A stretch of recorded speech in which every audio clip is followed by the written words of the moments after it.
आज हम ग्लाउकोमा देखने जा रहे हैं और ग्लाउकोमा की डेफिनेशन है it refers to a collection of disorder mark by a progressive optic neuropathy that leads to मतलब ये प्रोग्रेसिव ऑप्टिक न्यूरोपैथी है जो जिसे तीन कैरेक्टरिस्टिक है। पहले है distinctive appearance of optic disc मतलब जो ऑप्टिक डिस्क है C/D रेशो उसमें चेंज हो जाता है। दूसरा है specific pattern of irreversible visual field defect. जो विजुअल फील्ड डिफेक्ट होते हैं वो इरिवर्सिबल होते हैं और associated with elevated intraocular pressure. मतलब ये जरूरी नहीं हर बार एलिवेटेड इंट्राओक्युलर प्रेशर हो। ठीक है, अब इसके बाद इटियोलॉजी जो क्लिनिकल फीचर होते हैं पैथोफिजियोलॉजी हम सिलेबस के अनुसार देखेंगे। अब देखेंगे इटियोलॉजी ऑफ ग्लाउकोमा। तो हम कैसे याद रख सकते हैं चैंपियंस। तो C फॉर कॉर्टिकोस्टेरॉइड्स मतलब कॉर्टिकोस्टेरॉइड के प्रोलॉन्ग यूज से ग्लाउकोमा हो सकता है। दूसरा है H फॉर हेरिडिटरी मतलब किसी किसी फैमिली में जो हिस्ट्री होती है उससे भी ग्लाउकोमा अगले जनरेशन तक पहुंच सकते हैं।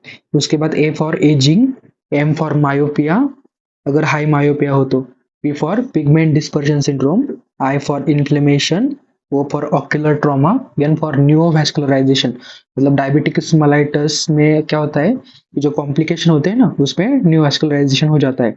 और last S for systemic diseases hypertension diabetes. तो etiology क्या हो गई champions. C for corticosteroid, H for hereditary, A for ageing, M for myopia, P for pigment dispersion syndrome, I for inflammation, O for ocular trauma, N for neovascularization, S for systemic diseases like hypertension और diabetes।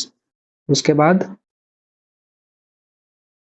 Pathophysiology बहुत आसान है कि aetiological factors जो हमारे हेतु निदान seven होता है ना वो इटियोलॉजिकल फैक्टर्स और अभी जो हमने देखे वो। तो उसके बाद disturbance in circulation of aqueous humour. जो एक्यूस और विट्रस दो ह्यूमर होते हैं उसमें से जो एक्यूस ह्यूमर है उसमें सर्कुलेशन के लिए डिस्टर्बेंस हो जाता है। उसकी वजह से क्या होता है कि leads to increasing intraocular pressure मतलब जो एक्यूस ह्यूमर है तो ठीक से ड्रेनेज नहीं हो पाता या फिर ज्यादा बन जाता है। It leads to increasing intraocular pressure with damage to retinal layer as it passes through the optical nerve head। जो रेटिनल लेयर को जो अंदर वाला होता है सबसे उसको डैमेज कर देता है और क्या करता है it compresses the optic nerve head मतलब compression of optic nerve head resulting in cell injury and death.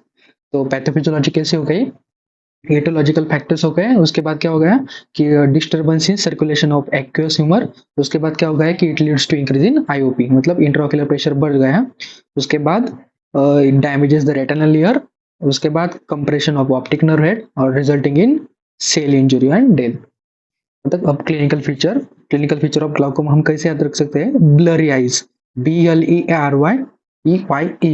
B for blood vision, L for loss of peripheral vision उसे टनल विजन भी कहते हैं। E for elevated intraocular pressure, A for afferent pupillary defect जैसे Marcus Gunn pupil in late stage मतलब वो एक sign है Marcus Gunn पिपिल जो लेट स्टेज में अपेयर होती है ग्लाउकोमा के। R for redness in the eye in acute angle closure glaucoma में होता है। Y फॉर येलोइश और पेल ऑप्टिक डिस्क मतलब ऑप्टिक एप्ट्रोपी होते हैं छोटे हो जाती है वो। E for eye pain in severe acute cases and S for seeing halos around the light।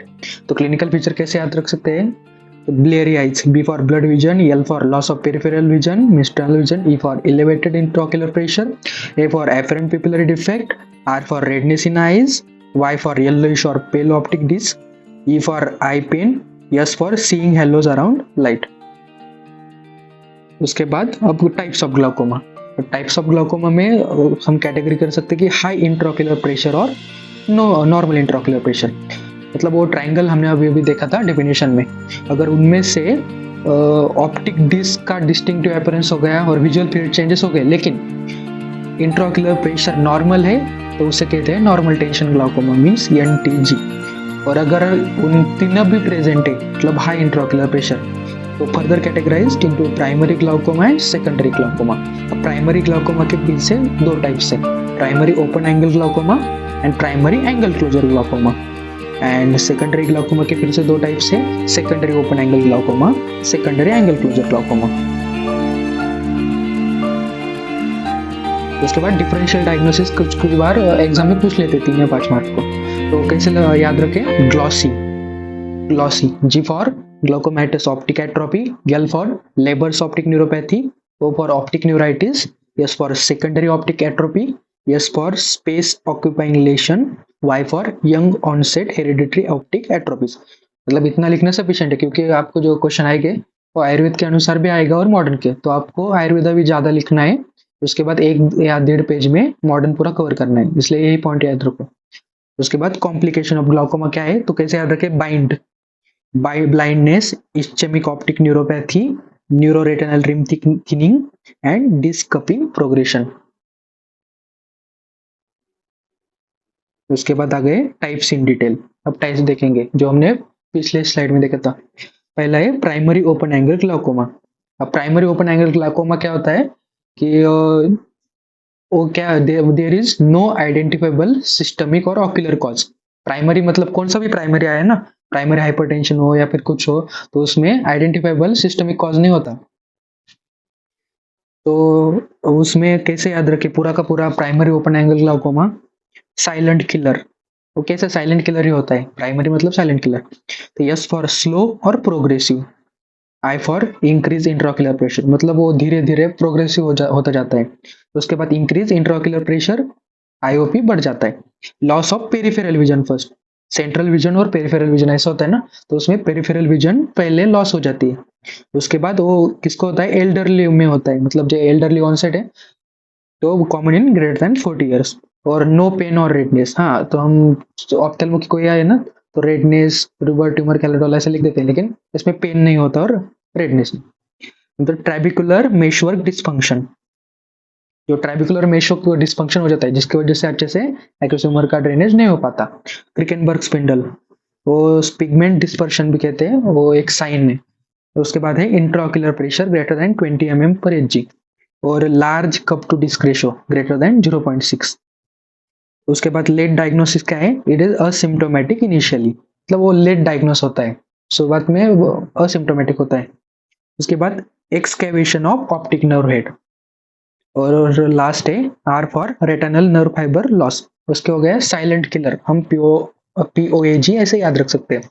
Yes for silent and progressive, I for increase intraocular pressure, L for loss of peripheral vision first, E for elderly, N for no pain or redness, T for trabecular meshwork dysfunction, K for Krickenberg spindle, I for intraocular pressure, L for large cup to disc ratio, L for late diagnosis, E for excavation of optic nerve head, and R for retinal nerve fiber loss.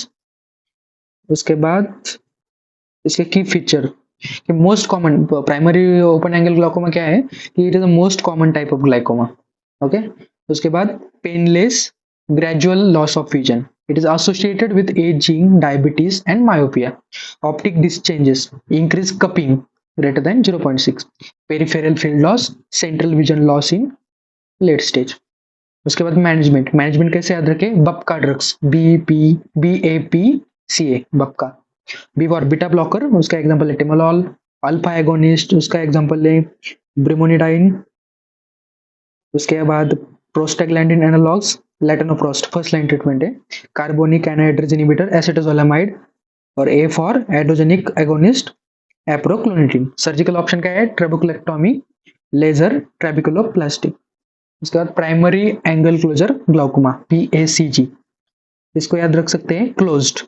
C for coloured haloes around light, primary angle closure में क्या होता है? Coloured haloes around light. उसके बाद lens thickening, L for lens thickening, common in hyperopia. O for ocular pain and sudden onset. S for sudden rise in intraocular pressure. E for emergency, can cause blindness. The angle closure glaucoma can cause blindness. D for dilated pupil. And clinical feature, key feature क्या कह सकते हैं? Acute onset of severe eye pain, headache, nausea, vomiting. Red eye with mid dilated fixed pupil. IOP greater than 40 to 60 mmHg. Cloudy cornea due to corneal edema, common in hypermetropes, small eyeballs. उसके बाद management past acute attack treatment है, तो उसके लिए pilocarpine use कर सकते हैं, एसिटोजोलामाइड surgery कर सकते हैं और टिमोलोल्स कर सकते हैं। उसके बाद नॉर्मल टेंशन ग्लाउकोमा, जिसके इंट्राओक्युलर प्रेशर नॉर्मल रहता है, वो कैसे याद रख सकते हैं, इसके लिए निमोनिक है नॉर्मल, NORMAL। तो N for normal intraocular pressure less than 21 mmHg, O for optic nerve cupping, R for retinal nerve fiber loss, M for more common in elderly, A for absence of raised IOP, L for low blood pressure associated with vascular insufficiency। Key feature क्या है? Glaucomatous optic neuropathy despite of normal intraocular pressure caused by vascular insufficiency, hypotension or vasospasm, more common in Japanese population and progressive vision field loss। इसका management कैसे कर सकते हैं? Target इंट्राओक्युलर pressure is lowered even further 10 to 12 mmHg, prostaglandin analogs and beta blocker, and lifestyle changes, avoid low BP at night। और fourth और last है secondary glaucoma. तो secondary glaucoma कैसे याद रख सकते हैं? 4T plus others. 4T, T T for traumatic glaucoma, किसकी वजह से हो सकता है? ट्रॉमा की वजह से हो सकता है, ब्लंट इंजरी हो सकती है, एंगल डिसेक्शन उसकी वजह से हो जाता है। पहला हो गया ट्रॉमेटिक ग्लाउकोमा। उसके बाद है ट्यूमर एसोसिएटेड ग्लाउकोमा, रेटिनोब्लास्टोमा और melanoma. T for topical steroid induced glaucoma. और फोर्थ टी है trabecular blockage due to pigment, RBCs, inflammatory cells. Other causes क्या है? न्यूरोवास्कुलराइजेशन, यूआईटीज, सुडो एक्सफोलिएशन और लेंस रिलेटेड। की फीचर क्या है इसमें? Secondary glaucoma में intraocular pressure rise due to external causes, can be acute open angle और close angle. Pigmentary glaucoma क्या होता है? Trabecular blockage bye iris pigment. Neurovascular glaucoma क्या होता है? VEGF induce iris neovascularisation. VEGF मतलब वैस्कुलर एंडोथेलियल ग्रोथ फैक्टर। उसके बाद उसकी मैनेजमेंट क्या है कि treat according to the cause, जो कॉज है वो ट्रीट करना है। सेकेंडरी में कौन से भी सेकेंडरी आए ना टाइप, उसमें कॉज को ही ट्रीट करते हैं। उसके बाद medication, IOP lowering agent, surgery if needed, trabeculectomy और ग्लाउकोमा ड्रेनेज डिवाइसेस। उसके बाद कंजेनिटल ग्लाउकोमा। कंजेनिटल ग्लाउकोमा कैसा होता है? वो प्रोट्रूडेड, छोटे छोटे बच्चों की जो प्रोट्रूडेड आई होते हैं ना, बिग आई कहते हैं उसे। तो कैसे याद रखना? Big eye, B for buphthalmos, large eye due to stretching, I for increase intraocular pressure greater than 30 mmHg in infants। उसके बाद G for glaucoma in neonate, E for epiphora, उसमें एक्सेसिव टीयरिंग होती है। उसके बाद Y फॉर यंग एज, बहुत young मतलब less than 3 year में होता है। और E for oedema of cornea मतलब क्लाउडी कॉर्निया होते हैं। इसके की फीचर है प्रेजेंट एट बर्थ और विद इन 3 ईयर्स। ट्राईपॉड, इसमें हाँ फेमस ट्राईपॉड है कि epiphora, photophobia and blepharospasm, PEB। मतलब उसमें बपथैलमस में होता है, मतलब enlarge cornea greater than 12 mm, उसमें आँख बाहर आ जाती है ऐसा लगता है। मैनेजमेंट फर्स्ट लाइन क्या है? गोनियोटॉमी करते हैं और ट्रेबिकुलोटॉमी करते हैं। Medication only for temporary control, surgery of summary of mnemonic. तो POAG हमने कैसे याद रखा था? Silent killer, slow painless loss of vision. PACG primary angle closure glaucoma कैसे? Closed. NTG normal tension glaucoma, normal. Secondary glaucoma 4T plus others. Congenital glaucoma big eyes.